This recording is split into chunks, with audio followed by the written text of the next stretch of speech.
Hello and good afternoon. Welcome to the weekend review. I think we've been running this for a few weeks now, starting to get into it. Those of you that don't know me, I'm Abs of October Red. I am usually out there, I'm usually speaking to fighters, promoters, anybody to do with boxing. I've started to do a few lives, a few watch alongs to the boxing matches when I can't get to the matches themselves. Um, and yeah, we're kind of like wrapping up and we're doing a review of what's been happening over the weekend since we last spoke. So, first of all, we're going to touch on the Wasserman card. We did a live watch along for that as well, where Harlem Eubank Jr. Headlined in Brighton, taking it home. You know, we heard Tina Turner as the walkout song. We saw Chris Sr. walking him out. And to be fair, the whole of that fight lead up week, I absolutely loved it. I love to see Harlem with his uncle. There was I don't know, one for a better word, a magic in seeing the two of them together. You could see that Harlem seems that his spirits are quite lifted. Senior's happy to be back there, and it's the beginning of what I hope to be a beautiful relationship. Um, we, s- I've watched Harlem fight, and when I first started watching him fight, when he first signed with Wasserman, exciting fighter, good on his feet, good footwork. But then, like later on, as the fights progressed, I've seen him be in some life and death matches where I thought you would have probably had the better upper hand of that. But then I saw something magical on Saturday night where he went in against a very tough, you hear it all the time, robust individual, and he dropped him in round, I think it was round three, and then the final round 11. Not the final round because it's 12 rounds. You got the round 11 stoppage, forgive me. So, very good fight. Showed some heart in there and he got that sparkle back. Very, very enjoyable. So I'm happy for that. It almost seems like a return, like a rebirth for Harlem Eubank. And obviously the partnership with him, with Senior. We've all seen the post fight conversations where he's more or less pushing Harlem towards Connor. That's the fight that he'd like to see. He speaks about natural fighting weights. He speaks about Harlem being too light at 140, saying that he could almost hear his bones rattling in there, and that his natural weight is 147, and he wants him to take Conor Ben on at 147. We've had, some responses back and saying maybe Harlem, I think Conor said maybe Harlem can fight his younger brother Harley, and I think in one of them he refers to Harlem as Harry, which the Eubanks banter back to Conor. It's all good fun and it's all good for boxing. Senior being back in boxing to me is good to see. And like I said, I've seen that magic in Harlem Step as he's got that, you know, patriarchal family member behind him. Yeah, that strong, solid family member. And they will unite, I think through both of their losses of loved ones. So yeah, watch this space. The review of the Wasserman card on a whole, um, I really don't know what happened with the YouTube live stream. I love watching, all of the fights. I might go live at a certain time, but I try and watch the fights beforehand. And there was only a couple of fights. It kept on cutting in and out. I was tweeting, I was Xing. It's not Twitter anymore, is it? Like what's going on with the stream, even like screenshotted the message and put it up on Twitter. Like, what's going on? We want to watch the fights. So then in a bit of a kerfuffle, I end up missing some of the fights. And one of the fights that I was really interested in watching is Lerone Richards, a good fighter that some say lacks like that. I don't know. People know that he can box, but it's like, has he got that, that personality, that wow factor? We've all seen him sing hot cross buns during interviews, post fight, whatever it was. But yeah, people are just saying lacking that wow factor. But he has been out of the ring for a minute. I haven't watched the fight back yet. I don't even know if it's on YouTube as I've been busy doing the other live watch along the day later, which I'll come on to. But Lerone won. Congratulations to him. Full flow of the live, we're all talking about, Harlem. We're listening to what Chris Senior's saying, and I end the live. And then, of course, Roman Fury's on the top of he's there as like a floater, so they'll put that fight on last. I believe that he got a stoppage. Was it round 2? I can't remember. He got a stoppage. His family were there supporting him. His brother Tommy, and his father John, and I think everyone was, keen to speak to John. Maybe not about Roman, and that's the thing about boxing. They were keen to speak to John to ask about, obviously, his son Tyson and the recent bout he had with Ngannou.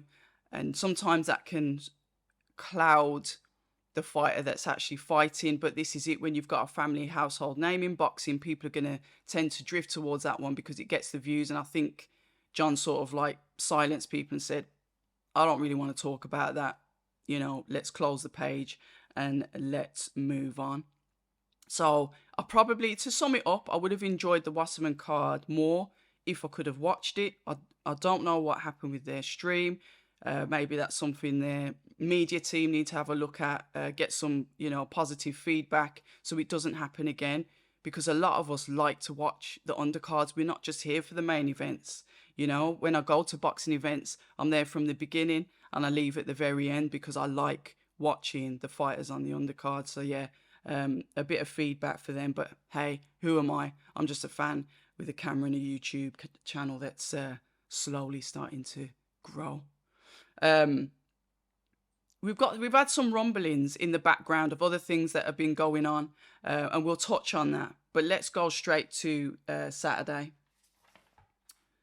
Saturday's card, next gen card, Newcastle, courtesy of Matchroom Boxing. I've always liked the next gen cards because it gets the the fresh, the up and coming talent to showcase. Look at me, let's see what I can do.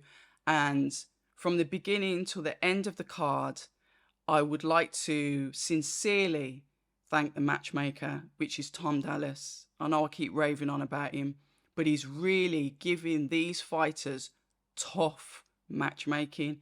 It's getting to the point now where they're literally being put in, as you could see, the proof was in the pudding, they're being put into 50-50 fights that may not even look necessarily 50-50 on paper, but we saw that in the ring. We saw the Reese brothers, and what I will say is congratulations to both of them. Spiteful fighters, really enjoyable. When you talk about entertaining fights, they are entertaining to watch. I enjoyed both of their fights, but what I liked the most was it might have been the older brother, I don't know which one's the older one, so forgive me, but Owen Reese, when he really let his frustrations out, how he's been inactive for so long. You could hear, albeit he won the fight, he got the stoppage, his frustration of not being active. And I think this is something that sometimes us fans may glaze over. The frustration that he displayed post-fight of like, all I needed to do was get in the ring and blah, blah, blah. You could hear that frustration, so much pent up, almost like anger. But he did it, he got the job done. And I don't know what it's like, but I can imagine two brothers being on the same card. That must be nerve-wracking. Nerve-wracking for the one that's got to go second, and then nerve-wracking for the one that's gone first, and then has got to watch his brother go out. But hey, it's all good fun. Sains as well, Jimmy Sains out of Tony Sims's gym. Fight number 2, puts on a lovely performance. What I liked about him is his punch selection and his aggressiveness in the punch selection. And obviously, he got his guy out of there. So, good things for him as well moving forward. Enjoyable. It's nice, like I said, when you see the next gen, it's like, okay, let's start having a look at these fighters. They're not all crammed in at the bottom of a card. They've like got a card for themselves and they can build and get better. I don't know, maybe feature on cards again as the crop of the next gen. And we kind of like build up that fan base behind these fighters that are, had their professional debuts and are looking to build their careers. So enjoyable watch as well for Sains. Um, Ishmael Davis versus Ewan McKenzie. Really, I haven't watched Ishmael Davis before, and I haven't seen Ewan McKenzie before. I think Ishmael Davis is a fighter that's backed by Sonny Edwards. I think he's at the Steel City Gym. So I'd seen his name because of the promotion that Sonny Edwards has been doing for his fighter, which is brilliant to see. What we saw with Ishmael is calm, focused individual that doesn't like to waste shots. Ewan was extremely good with the punch output. We saw it. We even saw when maybe Ishmael, you might have thought, oh, Ishmael's taking a little bit there, but the shots were literally bouncing off him. And when Ishmael was throwing back, they were very impactful. I think it was the first round, Ewan's nose was bust, and Ishmael just continued to break him down. But what I liked, he's not one of these fast combination fighters. He sits down on his shots. He's comfortable in almost like walking around the ring. He's not like a jack in the box. He's maybe like a flat-footed fighter, but somebody that really does sit down and make sure the shots that he's throwing, they count. Breaking down an opponent. Absolutely credit for Ewan, because I remember just before they stopped it, was it round 8? In my notes, I wrote down round 8. I remember sitting there thinking, somebody's going to have to pull this kid out, because I think he's taking a bit too much now. And then, quite rightfully so, the corner dragged their fighter out, dragged Ewan out to save him for another day. Because he had heart. He would have carried on, absolutely no doubt. But Ishmael was just too big and too strong. So, yeah, really, really enjoyable fight. And I look forward to seeing Ishmael out again soon. Hopefully can get out on some more cards soon. Oh yeah, credit to the Reese brothers trainer, Mark Rutherford. He looked a bit different when I saw him because he's got a beard. He didn't have a beard last time I seen him, so I was thinking, who's the trainer? But then we're going to move on to Callum French, and he's a fighter that I've been like excited about. I've followed his journey. Really just he's got that amateur background, and he really they discontinued his weight in the amateurs, so he made the decision to turn professional, also out of Rutherford's gym, as is Cyrus Pattinson. We saw him out on the Birmingham card. I think that was a next gen card as well, a few months ago. He fought Jeff Ofori, which, in doing some research now, some hindsight research, has been at the end of some questionable decisions that went against him. So, when you look at the record and you see the losses, maybe not necessarily so. We've seen that with certain fighters' records. Jeff Ofori just went in there confident from the beginning and literally just broke down Callum. No answers. We saw, no real answers for what Jeff was doing. His experience literally shone through. A very, very tough match for Callum that I know will be, devastated. I know his trainer, Mark Rutherford, who I've spoken to before off camera, lovely man, absolutely devastated. You're a fighter and you're sitting there and you've seen your promoter say, look, we're not afraid to lose fighters. We want fighters that, have that wow factor. It's not just about obviously getting the wins. Are they in exciting fights? So you as a prospect or whatever, if you watch those interviews that, your promoter has, or, certain things that a manager may say, and what the competition is out there at your weight, you're going to be like, there's going to be a lot of pressure. And let's face it, guys, Callum has been inactive for quite a while. I can't remember the last time he boxed on a card. I'm going to say it's about a year ago. Similar with Masood, that we'll get onto in a bit. But you're looking at all of this and you're thinking, inactivity. Yes, obviously they're training, they're in the gym, they're getting the sparring in, hopefully. But performing on the stage and sparring, we've seen some fighters have openly admitted that they have better spars than fights. There's a lot of pressure going onto the fighters, and I can't speak for Callum because I'm not him, I'm not his coach, I'm not his team, but I get it. There's a lot of pressure. But take no credit away, absolute commiserations for Callum. Yes, he'll come again. Yes, he'll go back to the drawing board. Yes, they'll discuss what's the best move for him next. But just because a fighter has a loss, you can't just turn on them. You've still got to, support them, support their journey, because sometimes losing fights is part of their journey. We've got to get rid of this "oh" mentality. And if you support the fighter, you support him. And that's my philosophy anyway. So I felt sad to see that Callum lost, but I've got to give credit for Jeff Ofori, that literally came up there and put on a really good performance, broke his opponent down until obviously they had to throw in the towel at the end. Last round, I think it was, when Rutherford went, no, towel's got to go in. I've got to save my fighter. Probably one of the toughest choices, but it was definitely called for because Callum looked absolutely battered and bruised.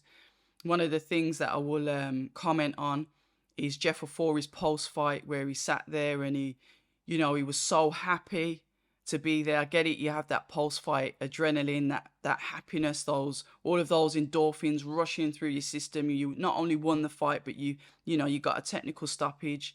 And he's like, I really want to come back. I've been working so hard. And then you hear the other side of what the fighters had to go through to even get noticed. So absolute congratulations to him. And hopefully we can see him on some more cards. Moving on then. Cameron Vung, Sam Jones's fighter, went into, obviously sold a lot of tickets. This created a bit of controversy online. And I'll touch on that first. I think people were saying that he was moved up to co-main because he sells the tickets and the one to keep people in the arenas, the one to make the arenas look full. Or, arguably, is that a reward from your promoter for selling so many tickets that they put you high up the bill? We've seen the same thing happen with fighters like Johnny Fisher, to name one. The ticket sellers get pushed up. They're always on the main card and seldom on the before the bell. We've seen that before. Pressure comes with that. And Cameron came out, and his opponent, was it Mosqueo? He was so awkward. Really almost like passive, continuously trying to nullify Cameron's jab by just tapping it, parrying it out the way, frustrating. Even though Cameron would walk back into the corner, get the advice from the trainer, and have that smile on his face coming back out. I think it was round 3 when Cameron finally sunk into it and said, okay, I've sussed you out. Now we're going to play it my way, and categorically outboxed him for the rest of the 3 rounds. A frustrating fight for Cameron, I would have presumed. But if you look at his record as well, another tough bit of matchmaking. And to me, that was a good test for Cameron to have. Arguably, was an awkward opponent like that too much of a test for someone that was going into their second fight? I don't know. I'll leave that up to you in the comments to have your argument. But dealing with an awkward fighter like that so early in your career, it's almost like you're being thrown into the deep end as such, and you got to learn how to swim. And I think he learned something from that fight. So absolute credit to him. Enjoyable fighter to watch, and I look forward to seeing him being out again soon. So yeah, good fight with such a negative swinging opponent. So we move on to the main card, Masood versus Sam Martin. Once again, the scorecards. I mean, it was on a split, but one of the scorecards was atrocious, and I didn't write the damn scores down. Was it 98? It's 92, 98. One of the scorecards was absolutely wild. We saw Masood, and fair play to him, inactive. So this is his, first fight after a year. He was supposed to be on the Liverpool card a few weeks earlier. apparently he had COVID, so he couldn't fight. And if anybody that's had it will know that it will wipe you out. It's the flu. It makes you sick. You ain't going to be able to perform. Anyway, so he jumps back onto this same opponent, San Martin. His record, once again, was a very, very credible record. Um, been in the likes of fights with Lara. There was some other couple of names that when I had a look on BoxRec, I thought, this is going to be tricky. And he was literally guard up, aggressive, coming in, attacking the body, wants to get inside. You know those come forward fighters, they've got the guard up, and all they want to do is get inside to attack you and to bully you. And that was what was happening. And Masood spent a lot of the time in the fight literally on the ropes, having to pivot off, trying to box at range, leaving that lead hand out. Sorry, he's southpaw, isn't he? Leaving the lead hand out to try and get that range so we could box. He frustrated him. San Martin just kept on coming forward and forward. At the end of it, I remember saying to the live, I said, I can't call this. This is close. A couple of people saying it was a draw. A couple of people saying, look, matchroom card, Masood's going to get it. Obviously, here the scorecards come out, and then they give it to Masood. Obviously, there's outrage on one of the cards. And this is what does the fighter, gives them really bad credibility. It's not the fact that somebody's saying he's won. It's the fact that somebody's saying how he's won. Now, like I said, judging is subjective. I don't know what the judge was looking at to give him all of those rounds, which was insane. But he did, and here we are. But one of the things, you heard Ben Davison in the corner literally saying to him, not in so many words, but saying to him, you're down. I need you to do this and this and this. I need you to go first. You've got to go first. And he kept on repeating the same commands. And that reflected in the post-fight conversation where you could see Ben was annoyed because he said, look, he wasn't doing as he was supposed to do. You saw Tony Bellew say that I gave it to San Martin. They had a bit of a debate ringside after, and Eddie Hearn was straight in there, and he concurred with what they said. He said, look, they've kind of like gave the feedback that I would have done. He should have done better than that, and he didn't. And that was kind of like the final message. But it is what it is. Sometimes you get lucky. Sometimes the eyes are in your favor, and you get these wins. Inactivity is one of the biggest plagues to a fighter's career. They've got to keep active. And I guess you're in the middle of a rock and a hard place, because then it's like, how do you keep active if your last performance wasn't that star performance that all the promoters are looking for now? How do you get back on a card quickly? And it's like that catch-22. What are you going to do then? So much pressure, but that's obviously going into the psychological side of boxing. So yeah, overall, I enjoyed the 2 nights of fighting. I hope you guys did too. Please leave your feedback on what you thought about the fights over the weekend. But now we're going to head over to what I've been rambling on about. And it seems to have surfaced more over the weekend. We're going to talk Saudi. We're going to talk Riyadh season. We're going to talk heavyweight cards, a new cruiserweight possibly added to it. The rumours that are literally spiralling coming from Dan Raphael being tweeted by Benson. It's all over Twitter. And let's have a look. It looks as if His Excellency Turki Al-Sheikh is going to be having both Matchroom fighters and Queensberry fighters on the same card. Names that have been mentioned are Deontay Wilder, Joseph Parker, Anthony Joshua, Martin Bakole, Otto Wallin, and more recently, Jai Opetaia.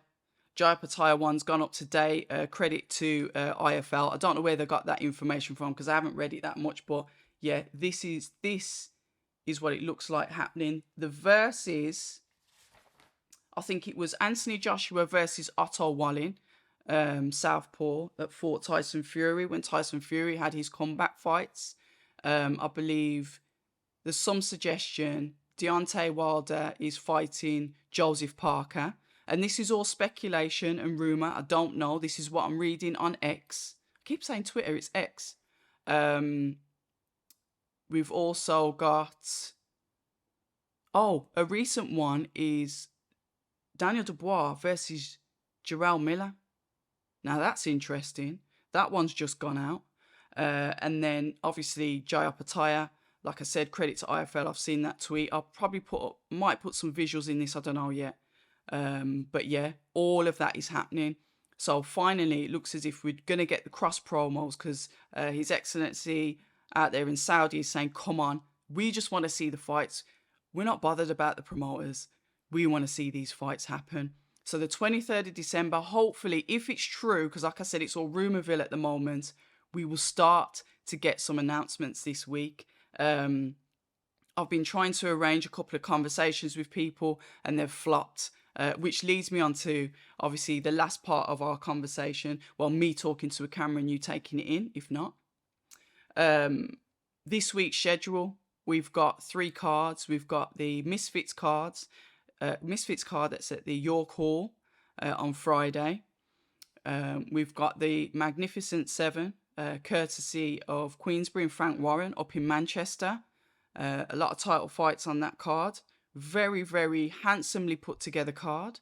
I can't say anything bad about it because the design, the logo, the catchphrase, all of it, very well done to that. That is going to be a really good card. And then we've got the Boxer card over in Wolverhampton, closer to me, closer to my neck of the woods. I don't know what I'm doing with my schedule yet, but if I'm accredited to any of the fights, I've got to obviously make the choice which one I'm going to go to. Petrol would decide, fuel money would decide it's Wolverhampton, but we'll see. I'll let you guys know in the community page or just have a look for the conversations coming out.